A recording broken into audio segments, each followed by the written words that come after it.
my stars and garters. There you are. What's up, y'all? Hey. Hi. No, not you. I'm talking to the people who can't respond. What's up to our sidekicks and henchfolk out there in the Geek Nation? You're currently tuning into the CultPop podcast, episode 799. This is a show where we talk about and review graphic novels and movies and TV shows and a once-monthly roundup of current comics that are on the stands right now. I'm your host, Johnny Destructo's Hero Complex, located at 4327 Main Street, Philadelphia, PA. It's a super ad shop. Get your asses in here and buy my shit. Joining me tonight are Brian Lieb and Noel Bartocci. What's up, you friggin' nerds? Hi, not too much. Hi. How's it going? Hi. And what are you also drinking, JD? back. Oh, this is Trogue's pumpkin beer from next door. There's a brewery next door called Fat Lady Brewing, and this episode is brought to you by them because they gave me a free beer. With also, Trogues, you're going to get very drunk. Oh, is this a strong boy? Trogues is Trogues is no joke. Usually, yeah. Also backed by unpopular demand, Rob Patey. The man no one asked for. So the demands were made, but people didn't like them. Is that the... we give out? Yeah. We still share a group chat and we give out soft invites all the time. And when it's not a cacophony of like "go fuck yourself," every once in a while, Rob's like, "All right," and that's it. Rob will join when the investment for the topic du jour is somewhat minimal. And maybe already. I've already invested the time. And it's already why not? implied. Yeah. Rob will hop on. Right. The wonder of the internet and the reason we're here is for you guys down there in the chat. So pipe up, get in the chat and chat with us. We will probably engage you, not sexually yet. Eventually, that's just not a probably. Could happen. Christopher Goodnight is here but working. Dan H says hello all. Robert Monroe Jr. says, hey guys, what you gonna do for episode 800? Huh? I'm assuming I read that correctly. Yeah. I'm not sure. I can't tell you because Noel won't let me. Sorry guys. That's not for episode. That's not for the next episode. Episode 800 is just going to be episode 800, but we do have plans in the future. The specialness of 800 is what we're doing for the episode 800. Yes. He also mentioned what makes 800 special is you. Yeah. So join us. Or maybe you do it naked. Instead of just without pants, like now. We could just have a drinking episode. Maybe everyone send in questions and we'll just roll. Have a drinking episode. Oh, like yeah, that Christmas nice. one we did. Hey, Robert Monroe Jr. also mentioned that the standout comic this week from several weeks of comics was Flood #1, which I have not heard about at all. Have you guys? I'll tell you about it. Thank you. It's from the folks who did Bitter Root.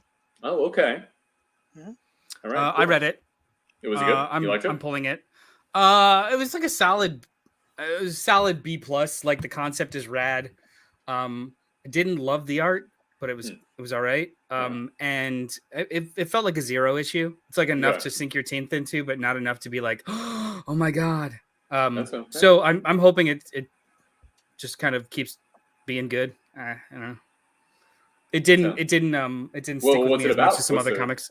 What is it? So that's probably one of the problems. It didn't all the details didn't stick with me. It's essentially just a therapist or therapist-esque person who, when she hears about crimes and stuff from her, okay, go ahead. Can I just... Jem Ez is a psychiatrist in the Kafkaesque city of Setham, where corruption and brutality rule the streets. By day, she uses words to solve her patients' problems. By night, she takes a more direct and sometimes deadly approach. But when her practice puts her in the sights of an immortal serial killer, Jem finds herself embroiled in a power struggle that threatens everything she's ever known. And that is Flawed #1. You missed the big one-liner. Frasier meets the Punisher. Frasier meets the Punisher. It struck me more as Daredevil in the dichotomy of like can't help during the day. Oh, like the lawyer guy, and then he's the vigilante. The immortal part is not really in the first issue, but that's fascinating. Yeah, it's kind of cool. Yeah, no, I think it'll like if it turns out well, it'll be a tight graphic novel. Sweet. Also, just a heads up, you can email us at cultpopgo@gmail.com, and you can join our book club Facebook group. If you go to facebook.com and look up JD's Hero Complex Book Club, you can join that special group of special people. And tomorrow night is Movie Club. And so we're going to be talking about Hereditary by Ari Aster, one of my favorite horror movies of the past 15 years. So if you have seen that movie, I should let you know. We're not getting together to watch the movie. No. You watch the movie, and then we get together, and I lead a discussion about the movie. So join us tomorrow night. If you're interested in that, go to facebook.com, look up JD's Hero Complex Book Club, and join us. Oh, and Hal, before we move on, Hal says, "What did everyone think of Daredevil on She-Hulk?" I loved it. Awesome. It was great. Great. Yes. The costume, wibble wobble, but the Yeah. rest of it was great. Yeah, it was excellent. Yeah. I still have not gotten around to the Daredevil Netflix show, and I don't know that I ever will, but I ought to, I know. And this made me want to watch it even more. It's a And very but strong show. that's what I've heard. And I don't know why I didn't. There weren't even as many superhero things on at the time. But No. just seeing this made me want to watch that, but also from the perspective of somebody who didn't watch that at all, still great. Like, he still just embodies Daredevil. He's perfect, right? Yeah. Oh, he's Well, fantastic. He's real good. Yeah. Let's talk about this. This was supposed to be Okay. one of Brian's what you've been up to this week, but I mean, do you guys mind? We'll just We're kinda- here. We're here. It's just- Talk about We're it right here. now. Let's roll. Yeah. The costume, I am super okay with the color scheme. I like the Mhm. yellow. I hated the pads. They look like motorcycle pads. Whereas there was actual like intricate definition to them in the Netflix series. So I think a lot of people are bitching about the yellow, and I'm like, no, it's just the chest plate that's really weird. Just it's like all one piece and weird. But besides that, and no the symbol, best. which is unusual too. And it's not Well, as he didn't- red as you would think. he didn't have a what symbol I in heard. the That's in what the I other heard, show. yeah. Like he's awesome in the role. It Mhm. read like Mark Wade's run, or it heard like Mark Wade's run. And spoilers, that they hooked up is the best thing that's happened to both those characters. It was Like, awesome. It was great. it I made- was it worried. made absolute know- sense. Also, too, in Dan Slott's run, she's very sex positive, and she's like, "Let's roll." Like she slept with Tony. She yeah, slept those are the with, horns. Shocking. It's great. It was a great episode. I you know, concur. I was worried that they weren't going to get together like right when it seemed that they were about to, and I was like, "Oh, come on, just let it happen." And they did, and I thought it was great. You know, I felt the same way about when I saw that they were doing yellow. I was like, that's very cool. And then when I saw it on screen, the costume was not as fluid as maybe I would have liked it to have been, or I think it might just be down to the red being muted. I don't know. It's more of a, and the yellow is more of a mustard. It's not like That's- a yellow. I think the helmet, the gold of the helmet, the yellow helmet looks rad as hell, but the color, the yellow that's on his bodysuit is very drab and sort of a little pukey. Yeah. Also, the color palette of the TV show in general is a little off kilter. Like they are actively trying to capture sitcom style lighting for a lot of the things. Mhm. So when they shift into like them just having a conversation or him in the morning, it kind of works. When they're doing action scenes, the show's visual style shifts and it doesn't look as good when it's not static. There's a couple of times when that happens. Yeah. Like with a couple of episodes, I forget the instance I was thinking of. It's just stylistically, it's a different show. So the costume, I don't think it didn't really get the motion it may have deserved. I know what you're saying. Have you any of you watched Kevin Can Go Fuck Himself? Yes. Yes. Season I 1. have Yeah. not yet. And that switches between the sitcom lighting and the single camera drama. Yeah. lighting. Very plot oriented switch though. Oh, Like, it's purposeful. Yeah, Yeah. but I get that same vibe from She-Hulk. I know what you're talking about. I can see that. Yeah. That's interesting. Yeah, it's Yeah. like every time a lot of people in the early episodes were kind of the consensus online, they were bitching about how it's not really a Marvel show. Nothing happens, and I'm like, I think you're looking for the wrong thing, because this is clearly a sitcom with a Hulk in it. So my only thing is I don't really laugh that much. So I mean, define for me what a Marvel show is. Define for me what a Star Wars show is, right? Because we're going through that with Andor right now. Everybody's having that internet debate all over the place. Which, thank you for commenting on our podcast. Oh yeah, I put my 2 cents in that. Yeah, and I appreciate that. Thank you, Noel. Everybody's trying to define like what these shows are. The only thing I will say is I enjoy She-Hulk, but I have not laughed uproariously with She-Hulk. No, there's been some funny moments, no more so than the lighter-hearted MCU stuff, which is most of it, Yeah. Now, I was a little disappointed at first with, what's his name, Leapfrog, the guy. I was like, oh, come on, they have Donnie Blaze, and, why not use real obscure Marvel characters? But he is... You don't know Leapfrog? No, I did not. Oh, yeah. Yeah. And I was like, oh, cool. Because that was one thing that I was I think I mentioned on last week's show that I expected more Harvey Birdman-esque, like, obscure character in the courtroom from She-Hulk Attorney at Law, which is the name of the show that, so we're led to believe. But I was very happy that they used an actual obscure character. The one episode where they actually focused. Well, there he is. The one episode where they actually focused on a court case. They had her at a wedding. That's the thing. Yeah, the one where you're like, here's something about a Marvel character that would be interesting in a courtroom, even though his shtick didn't quite make sense. Like, he comes back to life immediately, and yet he's more of a polygamist, really, than anything else. Or a bigamist, I suppose. Polygamist, everyone knows what's up. Well, till death do us part. In that episode, he came back immediately, and he does come back immediately, except when he faked his deaths, he didn't do it. He didn't. But then publicly also, stand up. Wouldn't they just get all the money then? Well, I don't know how he has his finances worked out. But yeah. Anyway, I kind of felt like I really liked episode 1. Episode 2 was really good. Last week's episode and this week's episode were really good. The middle ones were a little repetitious and a bit of a drag and not what I was looking for. Had they put like 1, 2, and whatever 2 we're up to now, I think I would think of it as this might be suffering slightly from Boba Fett syndrome.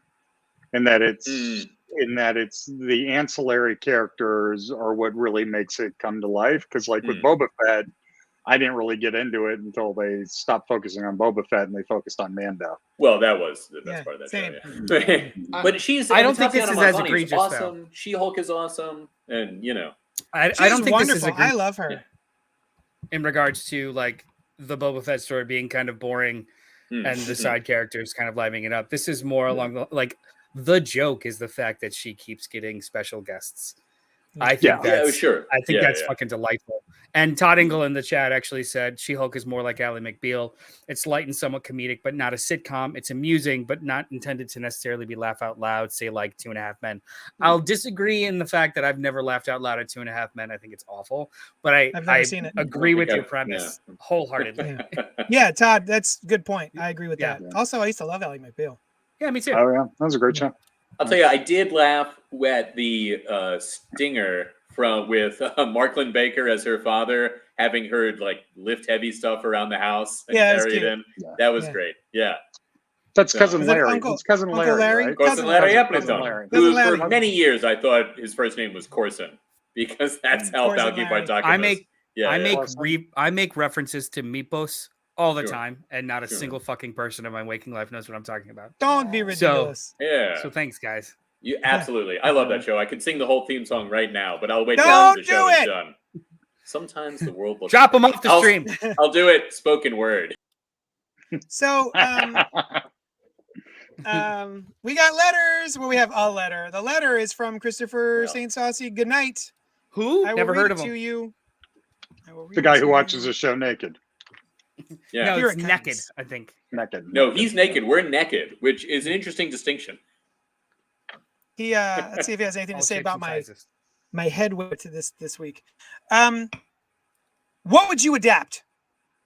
Is the name of the email. What would I adapt? And the body of the email says, you get approached by Warner Brothers or Marvel Studios and are told you get to adapt a one-shot, a 6-issue miniseries, a 12-issue series, and Jesus Christ, dude, and an ongoing, Too many rules. or you get to completely fabricate a comic movie based on a character you like. What are your choices? For me, he says, it's one-shot Batman Legends of the Dark Knight 212. 6-issue miniseries, Day of Vengeance / Villains United / Nightwing Year One / Madrox. I mean, that's multiple 6-issue series. That's a bunch. 12-issue series, Hush.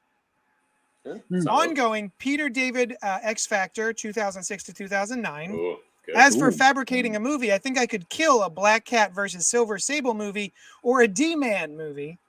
Chris Ansaucy, good night. Sweet. Well, we don't have time for all that. Let's It's just any you adaptation. pick one of those things. Yeah. So who goes first? You know what? Guest of honor, Robert. I would say do a true Crisis on Infinite Earths. Oh, tight. Ooh. That would be cool. What format? Real true. Format?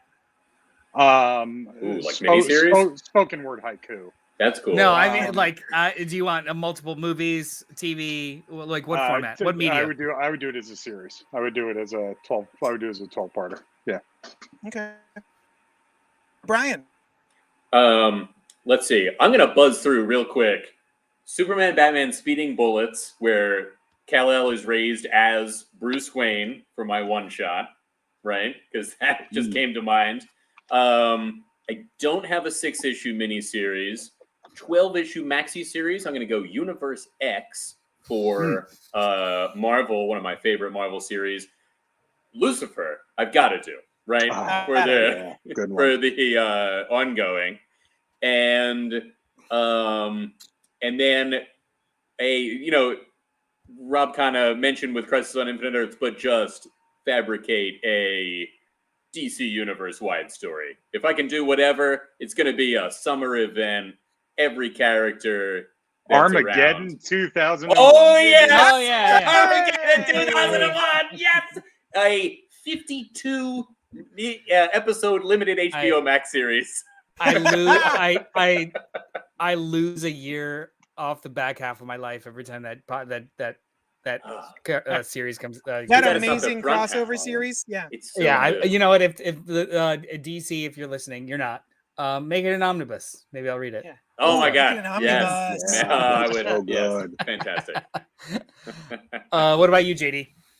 Oh, I don't know. I've been brainstorming this whole time, and you know what?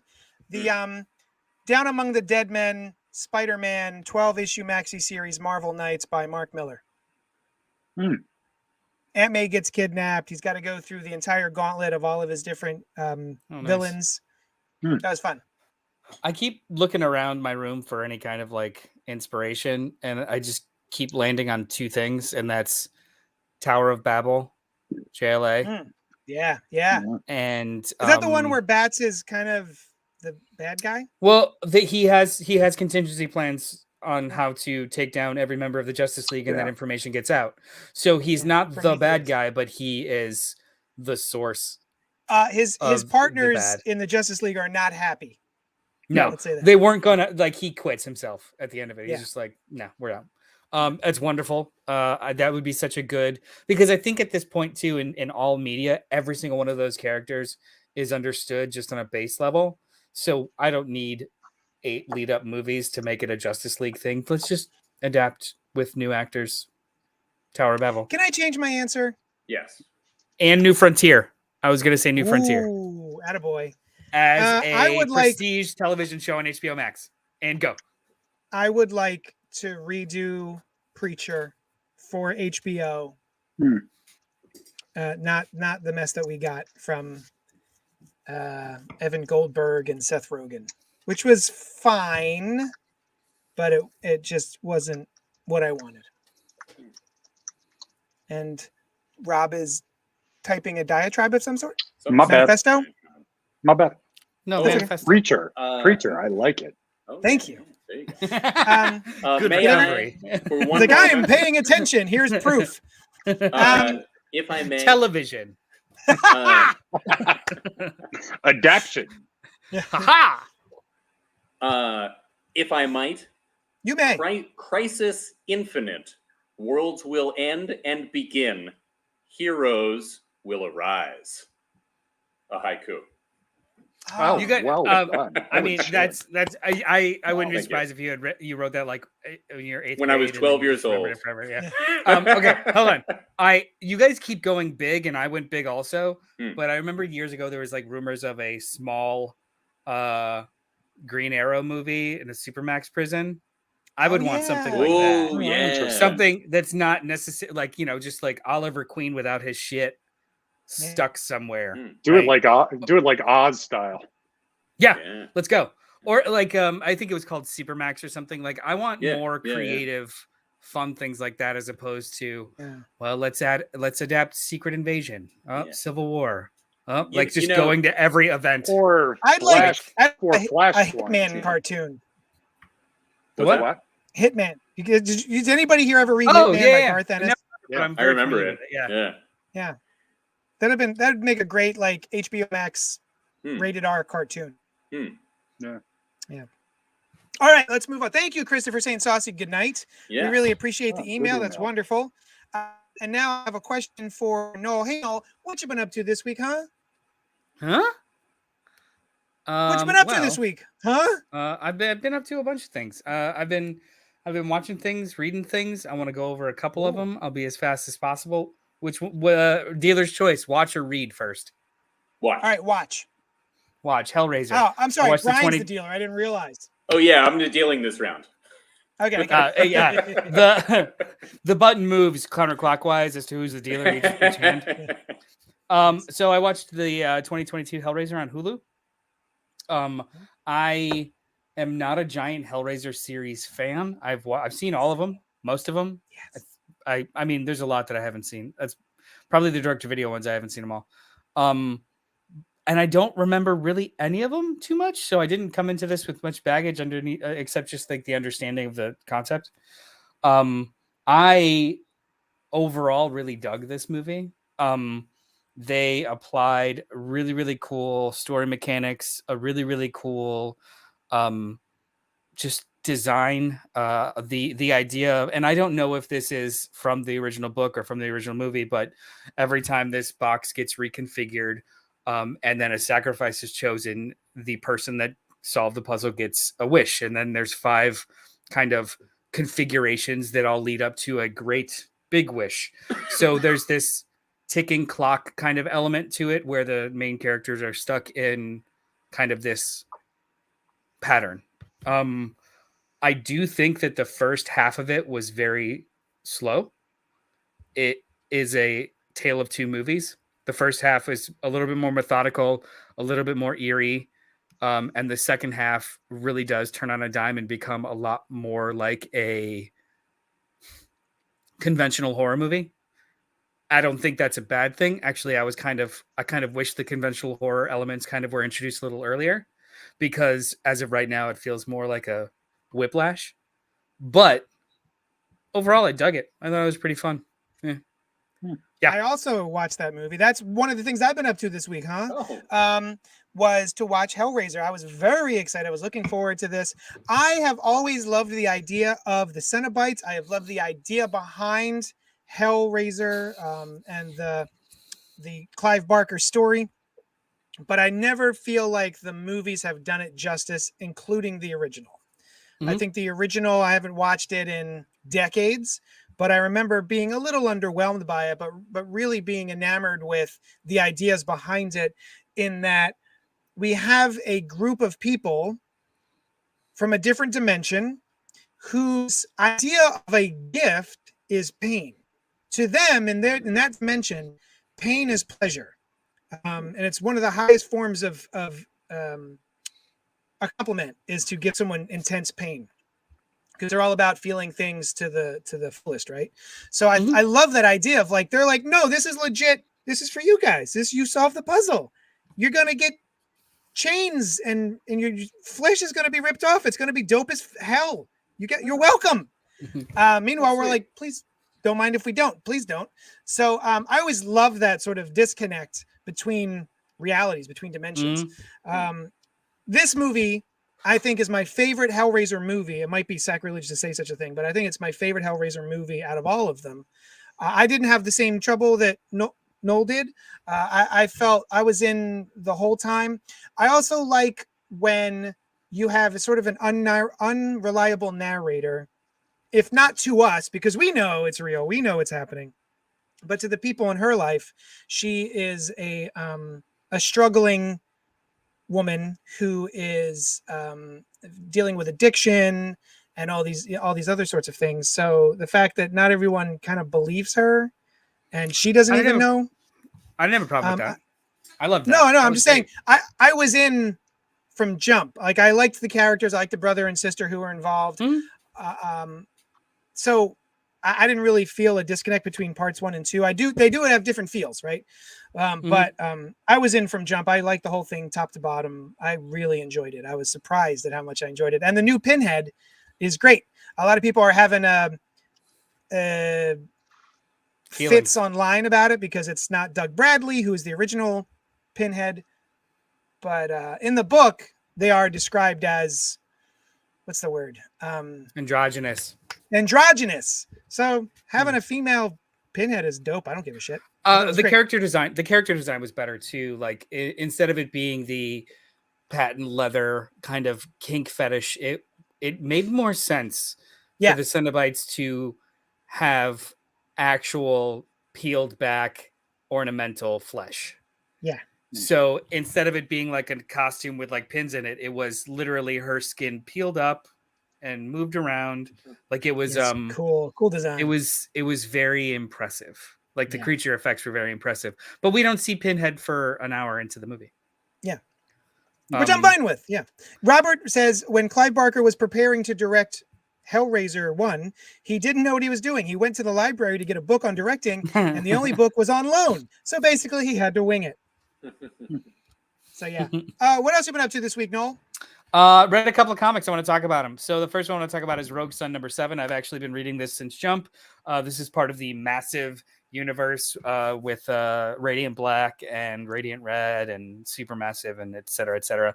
This issue specifically needs to be mentioned because I didn't realize this going in. It is a Which Way comic book. You have like you get to a point in the story and then you're asked to make a choice to turn to a specific page based off of your choice as to where you want to go. Choose your own adventure. Yeah. Sorry, choose your own adventure. So, this conversation requires me to kind of spoil it, but I don't think that that's actually necessarily a problem because it's just impressive inside and out. So, these choose your own adventure book. If you want to play by the rules, that's cool, and you kind of go. But then after a while, you may like go back and like just look at the other suggestion and move around. Sure. The book is rigged. So what's the matter? You don't have a copy? So you're looking for? No, I just you saying I'm upset that it's rigged. Yeah, what do you mean rigged? But it's it took me 20 minutes to read this comic book, this one single issue comic book, because it's rigged to the point where every decision loops back to page 10 where you're stuck in a murderous loop. Every decision, every single one. That's amazing. So I started going back to like reverse steps and keep going back and then going back and then going back.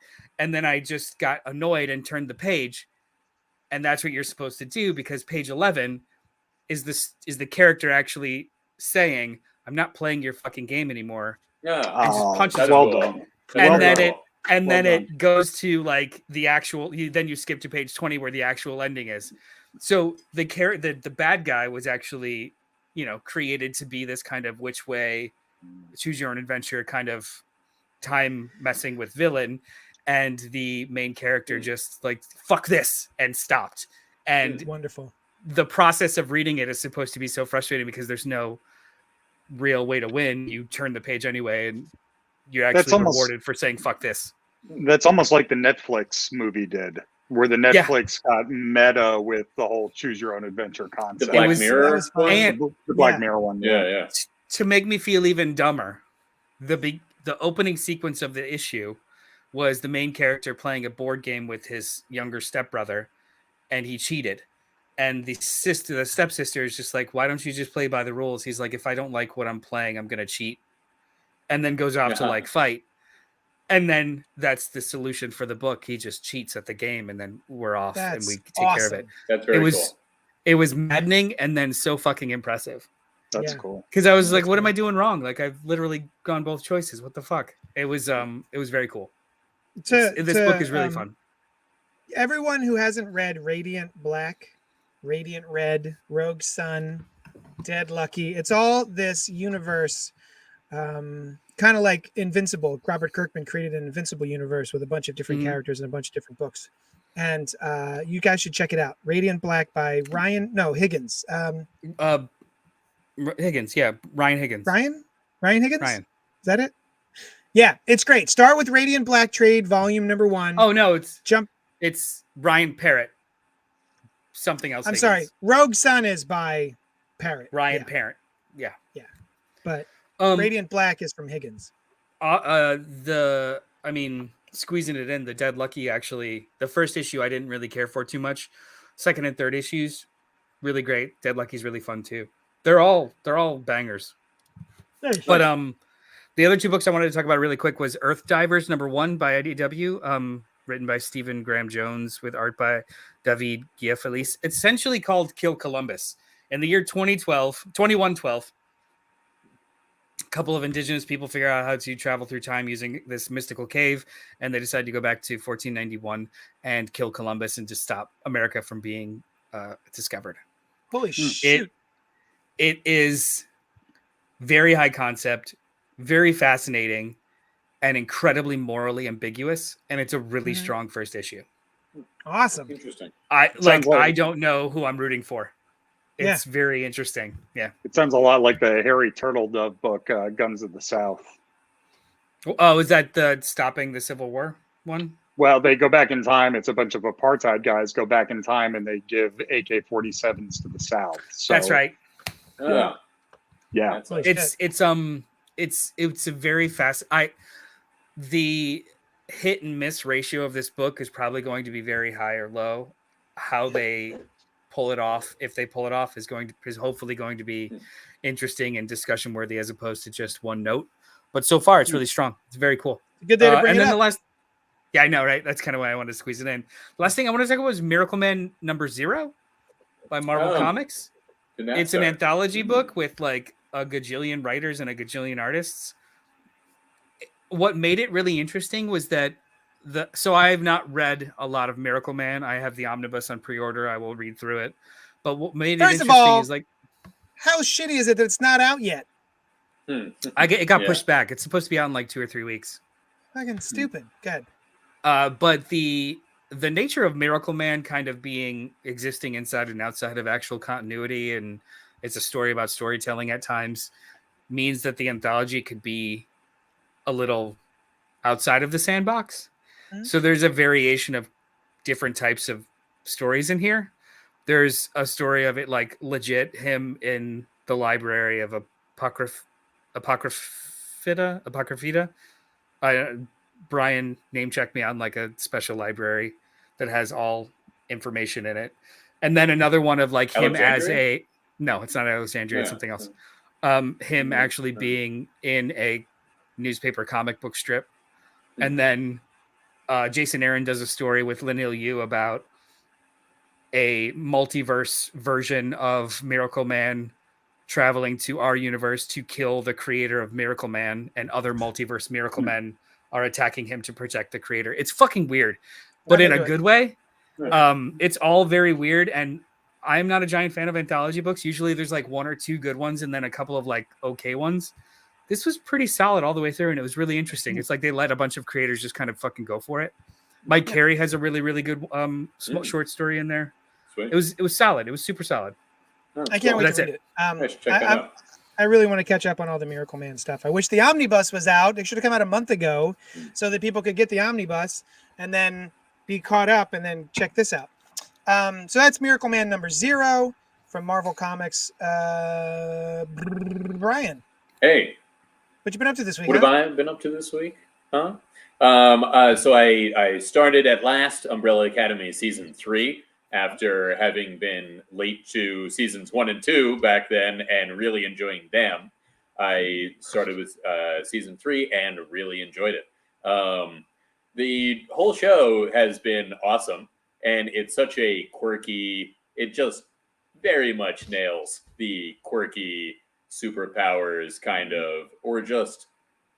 It's almost got like a Wes Anderson vibe at times. Yeah.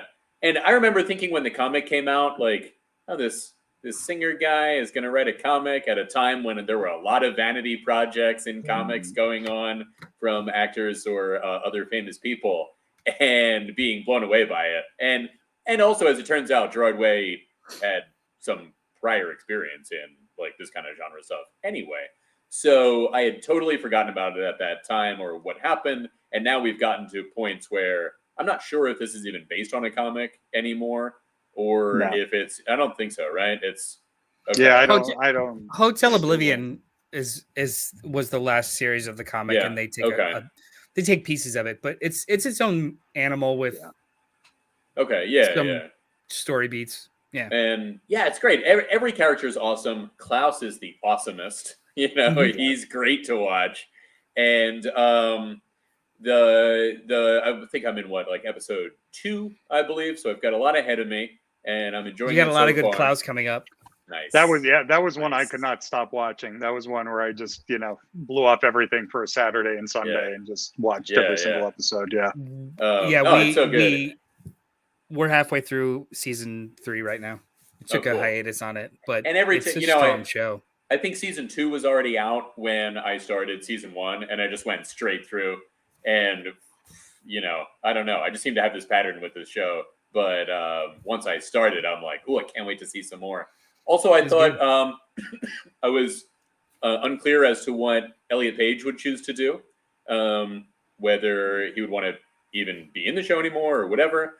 And I thought that the way that they handled that was very cool. I don't think it's spoiling much of anything to say that very early on, Vanya realizes that he is Victor and goes by Victor, and has the same or, similar but fictitious journey to Elliot Page himself, I imagine.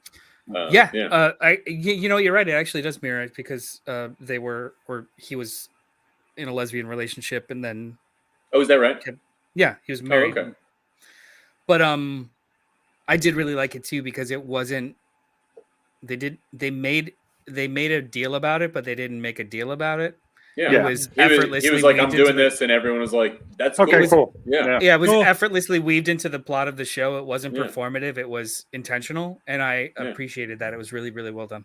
Yeah. It was woven into the plot. It didn't become the plot, which is the character's journey too did make sense from start to finish. This is where they would go next. It was perfect sense really for that character, as well. Yeah. I had watched season 1. I enjoyed it well enough. I wasn't really enamored with it. I thought it didn't quite push the boundary as much as the comic book did. I think it was cute. It was fine. It was charming. I started season 2 and I just realized I didn't care, so I stopped. But it sounds like maybe I should get back into it. I don't know. I loved season 2, so I love the time jump in season 2. I love them going back and forth in time. So I usually love a good time travel story, but for some reason I was like, I don't feel like doing this. Now, I mean, I do agree this, like many shows, the introduction to the characters is sometimes the best part. And, so season 2, you already know them. And so it loses that. But yeah, I mean, if you saw some of season 2 and you weren't into it, I don't know that you're going to be, or that you'll like season 3, who knows? Yeah. Brian, was there anything else? There was She-Hulk, and I finished up Reservation Dogs season finale, which I was disappointed to learn when it ended, and I was like, that might have been the season finale. and it was. And I was like, but it's been renewed for another season, as has Umbrella Academy for the fourth and final. Oh, good. But yeah, I love Reservation Dogs. It's such a weekly independent movie vibe, magical realism, and very, very positive in many ways. And I love the character interplay and their journeys. And the second season finished in a very satisfying way, and I'm looking forward to the next one. Nice. Yeah. Hey, Rob, what have you been up to this week, huh? Hey, well, okay. Right before I get to that shit show, let me just say something I've actually enjoyed in my life this week. Nice. I've been playing the Elden Ring on Xbox, as well as I played through Guardians of the Galaxy. So if anybody has the Xbox Game Pass, it's on there. It's not something I would pay a full price for, but it's a solid 20-hour fun story to play through. I heard the Guardians was surprised. Everyone who said it was great was surprised by how great it was. Yeah, I mean it's a solid comic story, and I like the fact that they don't use the movie characters, right? They use the actual comic book characters. Yeah, it's not a pastiche of Chris Pratt or anything like that, and it's not as jokey or tries to be as funny as that. So, and it's a quick play too. Seriously, it's 20 hours in and out, and you get a really solid comic book story out of it. So, Rob, I got a question that might be a spoiler, but nobody else will care. Do any of the original Guardians of the Galaxy show up? No. Oh well.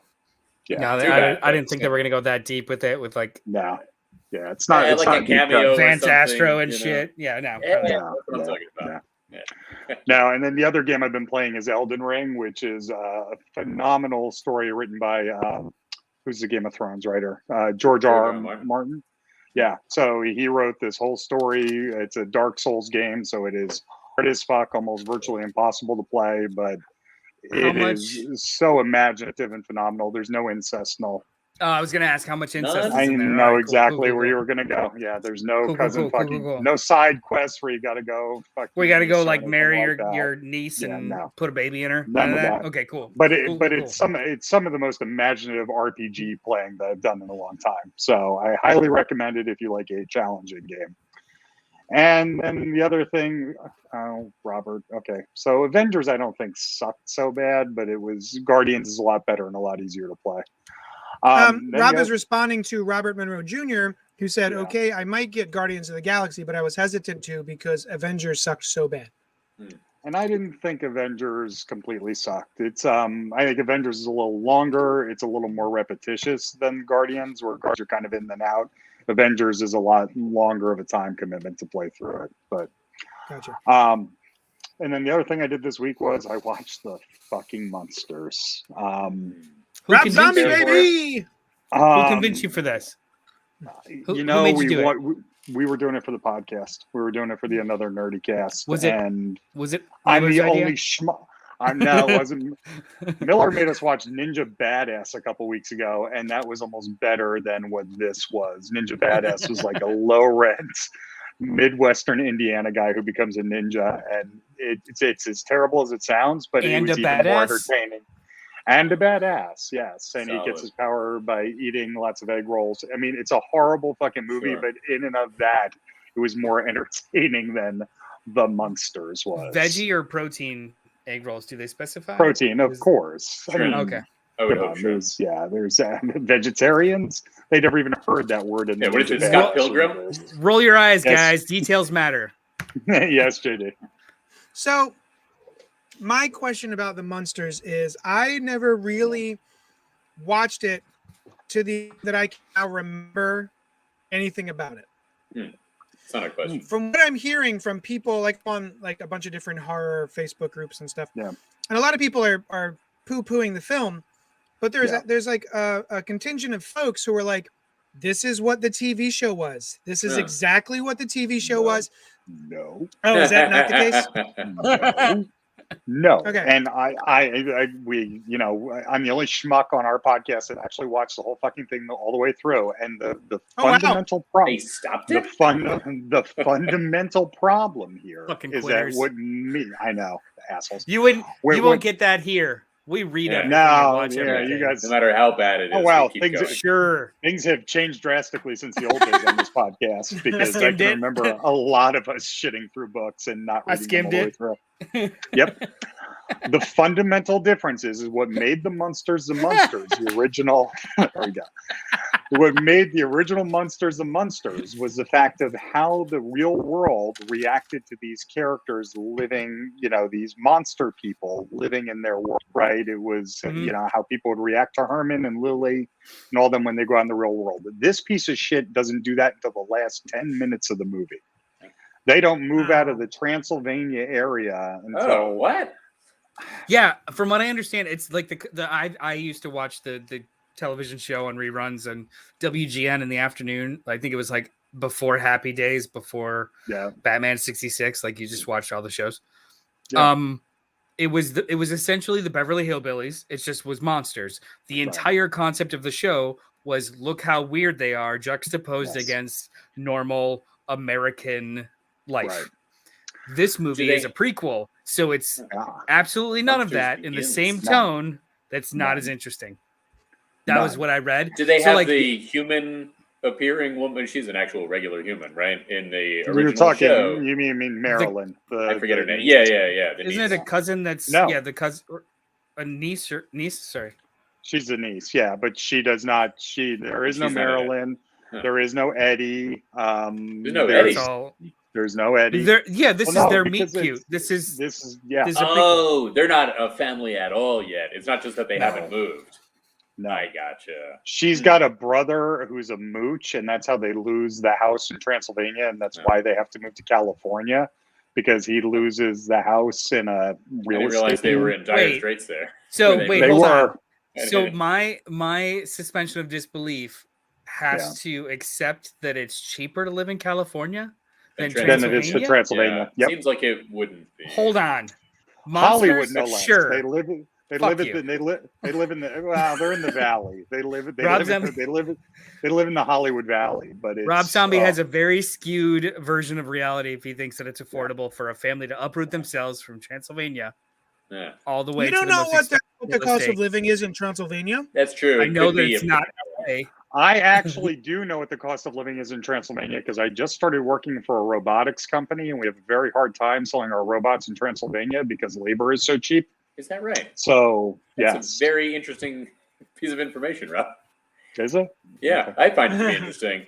Now, what I wonder is maybe like gold is so plentiful in Transylvania that it's worth nothing, but they come to LA and they're like, hey, we got all this gold. No. And they're like wealthy in LA, but not you're putting more thought into this than Rob Zombie did. I do that about everything. He just wanted a tax incentive for where they shot, or he owned the buildings. Like I'm sure it was something. My PSA to everyone is please spare yourselves the 2 hours of life that I wasted on this. And I was personally shocked by. So I was down for the concept. Okay, great. The first red flag for me wasn't that it was being made, not the pictures that were shown of them being like very much spitting images of the sitcom. Yeah. The first red flag to me was that this is a Universal property, and not even Peacock wanted it, and they sold it to Netflix. That was so weird to me because they were talking about how like NBC Universal owns it, they have the reruns, blah blah blah, and even they didn't want it on their streamer. And they sold it to Netflix for more profit. I was like, oh shit, this is probably terrible. It's a tragedy of the modern world that $9 million was spent to make this. And they probably sold it for like 15. Which, I think it's $9 million was. I mean, $9 million is a lot of money that I personally would very much like to have. But for movies, not that much money, nowadays. And it looks like it. I mean, it looks like a ride at Disney World. I mean, I couldn't believe the trailer. The trailer looked so cheap. That was the second red flag. And the trailer was absolutely indicative of what the movie is. Okay. 1,000%. That's unfortunate. I won't be revisiting that. Yeah. What will you be visiting? Yeah. What you do this week? Well, I'll tell you. Thank you so much for asking. I've watched a bunch of horror films. When my family goes to sleep around midnight, I will stay up till about 2 or 3 and just watch a horror movie. So this week I have enjoyed Goodnight Mommy, both the original and the remake.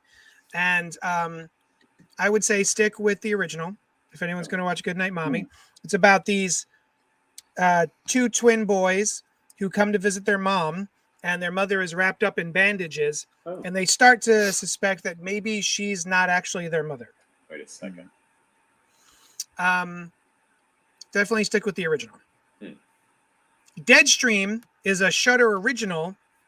For anyone who likes horror movies, you should check out Shudder. It's a really great streaming platform. It's gotten better as it's aged. It didn't start off that great. Shudder is now really, really good. They have a lot of original stuff on there. Deadstream is another film that just dropped, I want to say this week, and it is a horror comedy that I quite enjoyed. Highly, highly recommend Deadstream. It's basically a live streamer who's been disgraced and canceled, and this is his big comeback. And his whole YouTube channel is basically trying to do things that terrify him. And so he's decided that one of the things that terrifies him is ghosts and spooky shit. So he goes to a supposedly haunted house and has to spend the night there. It's a lot of fun. Really enjoyed it. Would you say more horror or more comedy, or an even balance? An even balance. Okay. Yeah, it's not quite as goofy as Evil Dead 2, but it is a little goofy. Okay.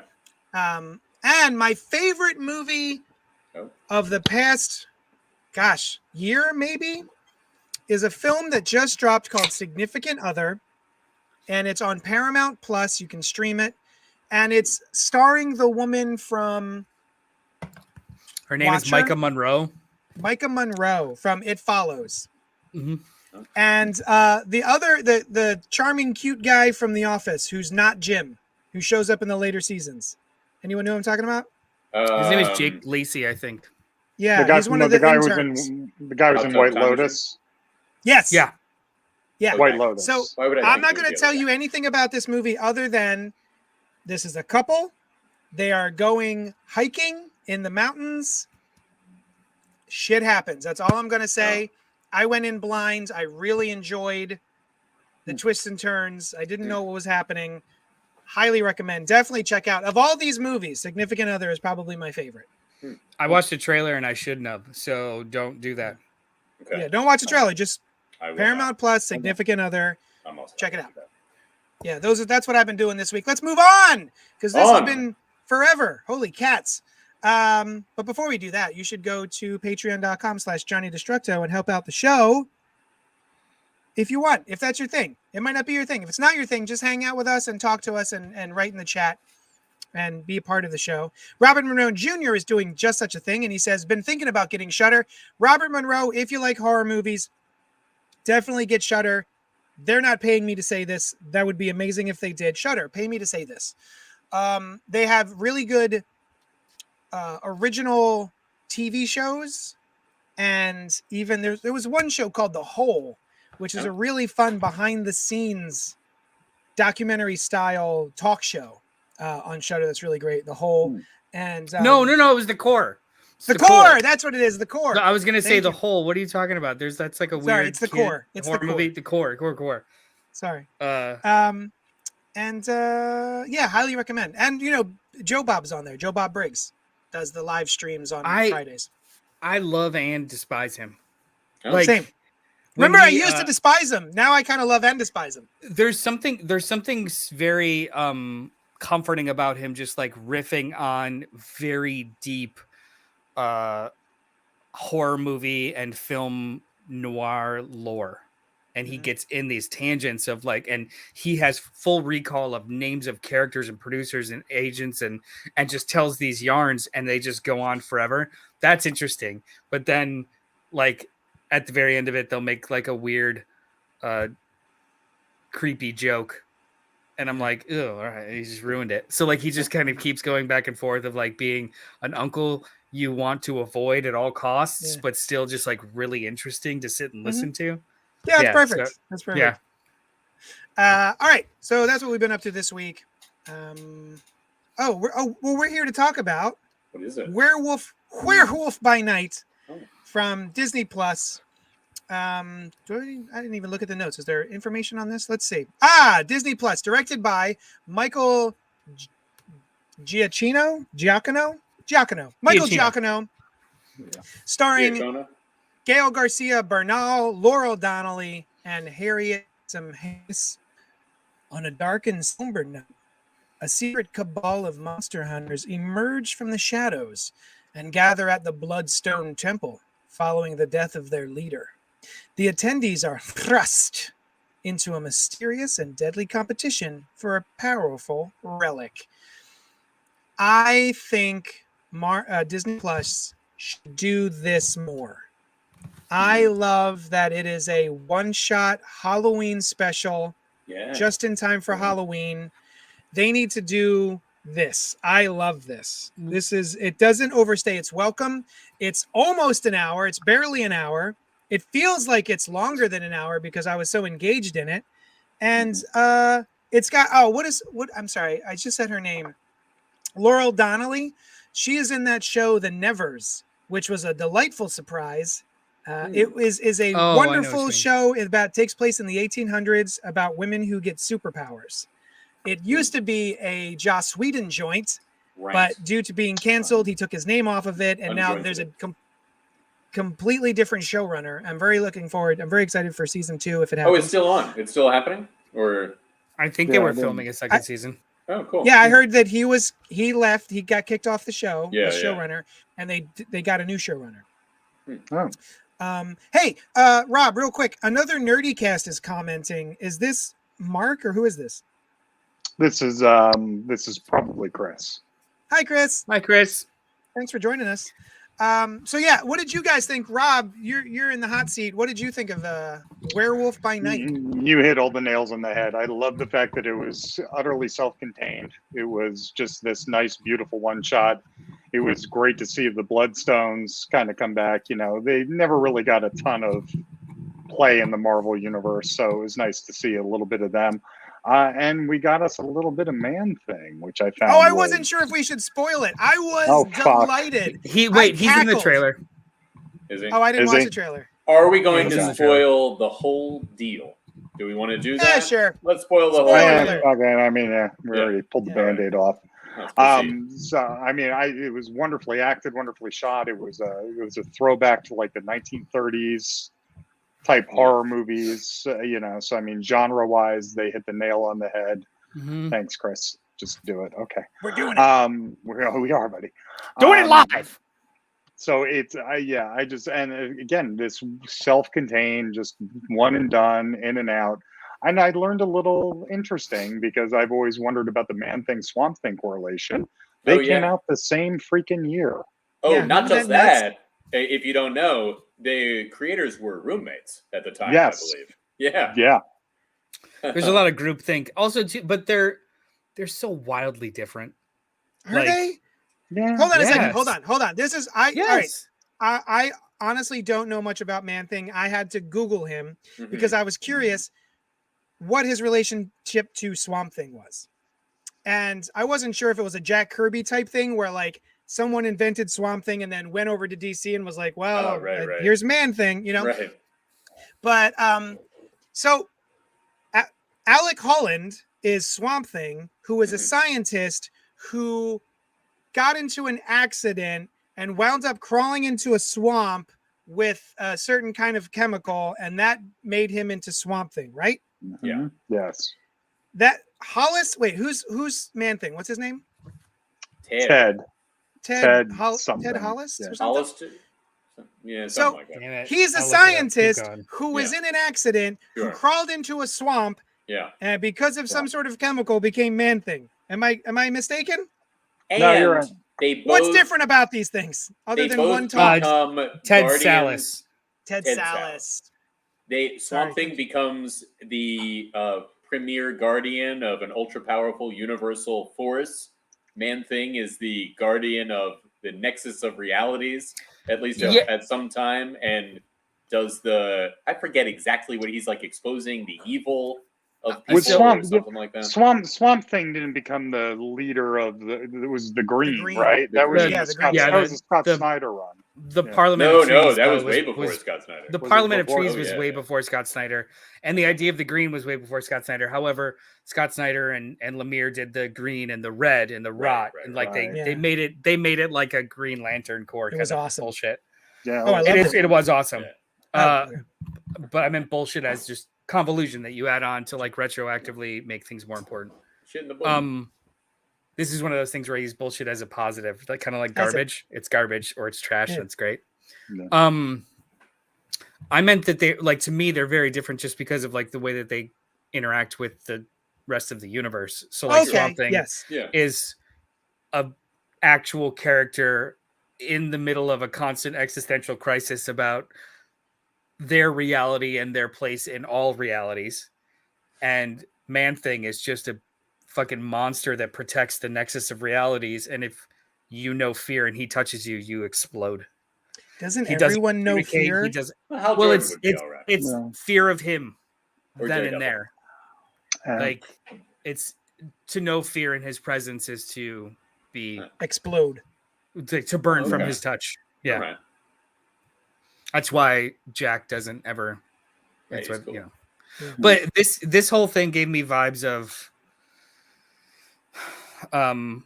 Vincent Price, 1940s, 50s horror, but also I kept thinking of Rick Remender's Punisher run with Frankencastle, really, and all of the monsters in the underground lair. Like it wasn't just Frankencastle; it was protecting the Bloodstone and Morbius and Werewolf by Night and Man-Thing and mummies and stuff, all being under. I want to read it. And all drawn by Tony Moore. Like that's the tone of it all though was just like this ridiculous labyrinth and kind of like propulsive plot of just stupidity and heart inside of it. It was fun. It was cool as shit. I liked it a lot. Is there an Omni of that? Yes. Wildly out of print. But yeah, I'll show you. Great. Who did we all go? Did we all talk about the? I have talked about nothing. Brian, well, I loved it. Not nothing. Oh no, never nothing. Go on, tell us about something.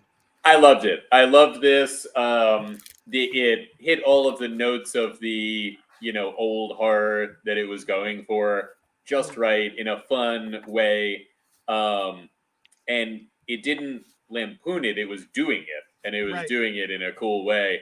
Did you guys notice the cigarette burns of film? Oh yeah, right. Yeah, I'm an idiot. I'm an idiot, and I'm like Sam to my wife, like cigarette burns. Wait for the next one, and it'll be a real change. There. Yeah. So there were two in a row, and then I only saw one at a later time. And now, when I was a projectionist, was long after the real change kind of thing. So I wasn't sure if there should be two in a row like that. Interesting art there. That's cool. Oh, yeah. Oh, you want me to go bigger? Sorry. Here it is. There we go. We got Man-Thing. We got It's Morbin Time. We got Frankencastle, Werewolf by Night, and a guy who's wrapped up. And a mummy. Yeah, they were. A mummy. And they were he was just around. He's a mummy. Monsteropolis from Japanese kaiju. And Moloid children stuck there. It's fucking insane. God damn it! I want to read it. Fuck. So I really love the cinematography of this. Right, the black and white with and the one red thing. It looked really good the whole time. Right, it didn't look. I don't know. It didn't look bad. Is the only word that I can think of. But I halfway through, I'm like, wait a second. Is this guy the Werewolf by Night himself? I think he's the Werewolf by Night. This is the Werewolf by Night guy. And he was. And it was great. All that action was cool. I asked if we were doing it. But he was also very likable, as was Elsa Bloodstone. Were in very different ways, but very engaging and charming characters to watch. I got to tell you, when they start this journey off and they're like these 5 monster hunters, they're like, whatever they are, a group of monster hunters protecting the world. Let's go into this labyrinth to get the Bloodstone, and we will kill each other if we run across each other. And I'm thinking, is this a smart idea? Do we I want did to not decrease? expect that. Right. My wife and I both went, wait a minute, they're supposed to Right. kill each other too? What are they Right. doing? I don't Like, think they're supposed to kill each other. They It's just will. Right. There's just no rules, but the power of the Bloodstone is so much that they would be like, "Fuck you," and get obstacles out of the way. Yeah. Like it seemed like an ill-conceived plot from a ill-conceived human. Anyway, Yeah. He was what's not. her name? He was Her. No, the mother. The stepmother. the wife? stepmother. Yeah. She didn't want anybody really to win. No, I guess So not. I was I like, guess nah, I not. get it. That's fine. Yeah. You think I also those people- decided Yeah. that's going to be my funeral. Like that guy That's cool. in the his animatronic corpse Yeah. is what I want. That's cool. When do you want that to happen? Old classic Ulysses. Yeah. Oh, he's always up to some shit like that. Always up to some shit. I Always up thought to you making po- himself look cool. I thought you posted your full on TikTok where you wanted to be you like moved around you on a did. conveyor belt. Yeah. Yeah. Yeah, I did do a TikTok. I'm changing it now. Okay. I'm changing it to this. It's good to know. I want. Yeah, I want. that's on. I mean, are we doing what we want for our funeral? I have two things. Okay. Oh wow. Yeah, we're Okay. gonna. I Yeah, I have have two anything things. I want not a single person to carpool Okay. at all. Rent a vehicle, get another vehicle. That's fair. I want everyone to drive themselves because I want to hold up traffic so fucking long. Even my son, who's 19 Yeah. months. I want your Yeah. child to Well, drive. when do you Wait, plan when on am I Noel dying? dying? Jesus Christ, I'd like him to be driving by then. I want You to know, see how's- his family. Noel, enjoy Noel, it. how's your Yeah. beer? You want to It's take out delicious. you want to take out the planet along with yourself. Yeah, look. If I was in a different strata, I'd say everyone bring your own jet. Either way, I'd like to Okay. clog up some sort of traffic, whether it be air or road. I mean, you should say if you And- have a jet, bring it. I want there to be a basket, maybe at the viewing, maybe at the service, whatever, Okay. filled with kazoos. Okay. And at some point, everyone just plays a rendition of "Dust in the Wind" with a kazoo, just in symphony. That's about it. Perfect. Just those two Sounds things. cool. Okay. Can I play it through And- my anus? Yeah. Can you? I mean, if you can. have that I much can. gas, Okay. if you have that much excess gas that you can hold a note, yeah, fuck it, go to town. like Okay. La Cool. Pantone, the famous Uh, French but- flatulator. Work this out however you want. I don't want you to completely pull down your pants. So it's got to be, air You it gotta wear out. a Take skirt. a hold, You gotta do wear a what you skirt, want. Rob. But I'm not gonna have Rob Patey, Winnie the Pooh in it at my funeral. I wear Tommy John, so they're breathable enough. Fair, Okay. That's fine. fair. So, Chris St. Saucy, listen. I've got ADHD. My brain is bad. We need to stop calling it getting challenged and calling it getting called for their bullshit. What is he talking about? I'm What are you not sure referring what to? the challenge is in this. Did we case. talk about somebody that should have been canceled or something? Joss Challenge? Whedon. Oh, Joss Whedon. I don't remember using the word challenged, or any of us, but Oh, does he mean canceled? Maybe. He must have meant canceled. Sure. That makes more I mean, sense. Maybe I- he's trying to say we're all challenged. Chris, we all intrinsically believe the same thing you're saying. I assume you'd know us by now to know that you didn't necessarily have to correct us. When we say canceled, it's a shorthand for people getting called out on their bullshit. I don't think anybody here is like a cancel culture is the worst thing in the world. It's probably Nope. not. So Cancel culture It's is fine. generally the consequences of your own actions. essentially, so Yeah. relax. Also, there's no such thing as being canceled because your audience usually follows you wherever you go. That's Anyway. true. So Yeah, you usually get relax. more people when you're canceled. Yeah, You get relax. Get more It's fine. followers. Oh, he does say Man Thing is way better than Swamp Thing. Both are portals, aren't they? in a way, I suppose. Swamp Sure. Thing can be a portal of He like teleports, himself. doesn't he? Yeah. Yeah. Well, He Why can did I move think- through the green. He can Through the like green. appear wherever. And a he can plant bring is. others But- into the green. Yeah. Yeah, but the Nexus of all realities is explicitly a portal that he protects, not controls. Does that make Okay. sense? And he is not the portal. He is. He could be. The So, guard- oh, Why did I hold on? so I think he was I used haven't- as like a teleportation device. Go ahead. That's it. Yep. Yeah. That's it. Some team used him as a teleportation device. Is the Yeah. Thunderbolts written by Jeff Parker with art by Kev Walker, Thank you. led by Luke Cage? That was actually like post Civil War. It was really good. Yeah. Yeah. But they used him as a teleportation device. He was able to just Yeah. access the Nexus from wherever he was and would just like plop people around. Okay, so yeah. And they just used Swamp Thing in the most recent season of Harley Quinn. Yes, they did. There was and in an interesting portrayal as Harley Quinn continues to do like almost completely disassociated from the comics in some cases. Absolutely, it's a great cartoon though. It is. It really is. I really like. I got to catch up on that. I never think of it anymore. But I'd really like to. That was another one. I stopped an episode. I didn't realize I had stopped it. I had like 5 minutes left. I watched it, and it was the season finale. I was all set to watch the next episode, and that was it. It was done. I had 5 minutes. It is coming back. It is coming back, though. That's one that did not get axed by. That's cool. Although I gotta say, I liked seasons 1 and 2 more than season 3, but I still really like season 3 as well. Yeah, season 3 was up and down. A couple episodes not so good. A couple episodes really good. Yeah. Do you guys have anything else to say about Werewolf by Night? Do we want to see more of these characters? You know what? I agree with you that I want to see more of this kind of thing where it's more like what the movies do than the shows are oftentimes, right? And I've enjoyed a lot of their shows, but this feels like more bringing the MCU experience onto the small screen in some ways. Yeah. So to that point, they are doing this again. This is the first of many. The next one is the Guardians of the Galaxy holiday special. True. Oh, perfect. So they are doing specials now, one-off specials for Is that Disney James Plus. Gunn? Yeah, they filmed it during production of Volume 3. Yeah. Awesome. So they haven't announced when that's coming out yet, but they did film it. It's done. I'm assuming this December sometime. They were pimping it really hard because I was there for the first day of the opening of the Guardians ride at Epcot Center, and they were pimping the holiday special very hard there. So there's like a Lego set coming out soon. They're going hard at it. So like that whole like Marvel television special intro that will be used multiple times in the next couple of years. You know, and but then also too what? What about Lego? There's a set coming. Of what? Yeah, Lego set. The holiday special. The Guardians of the Galaxy holiday special. Oh, of the holidays. Yeah. Cool. Okay. I think it's like an advent calendar or something. Now I'm sure I'll love the other like Marvel series. You know, the things like Guardians of the Galaxy. I also really enjoyed that this was its own original thing that started and ended in one sitting. Yeah.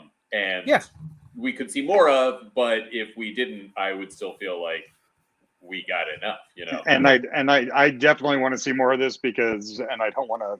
I'm afraid to open in my mouth with this sentence, but with how slow Andor has been for me from a pacing perspective, I like that I was able to just chomp this down and swallow it up. And it was so. Andor is slow, but that's a feature, not a bug. Not a bug. Oh God. Anyway, hold on.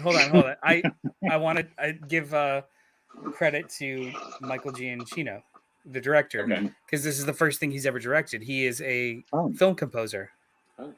Wow. He's done the soundtracks for like all the Pixar movies, a bunch of the Star Wars movies. Did he get a book on directing rather than Clive Barker? Wait, what is it? Does Chris like or hate Andor? It seems like he agrees with Rob. We're not the biggest fans. Yeah. All right. That's fine. I'm 3 episodes in. I don't think it's a big. I would like to recap my thoughts on that though. Do it. I don't think Star Wars is a genre. I think Star Wars is a sandbox that other genres can play in. All right. So Andor fits. It's Star Wars. Same with the Marvel Universe. I think it's a sandbox for other genres. It's not a genre in and of itself. However, they are in the danger of becoming too formulaic in and of themselves.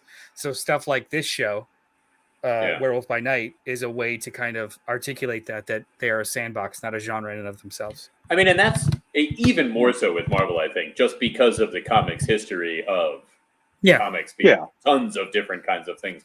But as far as being formulaic in themselves, I definitely feel like She-Hulk has hit that in certain points, not exclusively, but like the Madison, I felt, while fun, was very much awesome.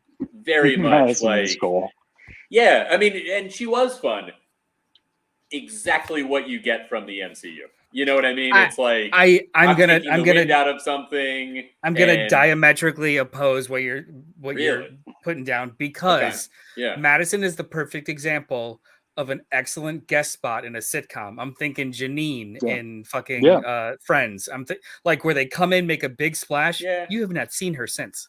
It that's was true. literally just a throwaway character that made a big splash, and she'll show up in like season 2 or 3 again. Yeah. The soup Nazi. These are like it fit perfectly in the genre with which they were kind of like. I think our takes can coexist. Like I don't disagree with that statement at all.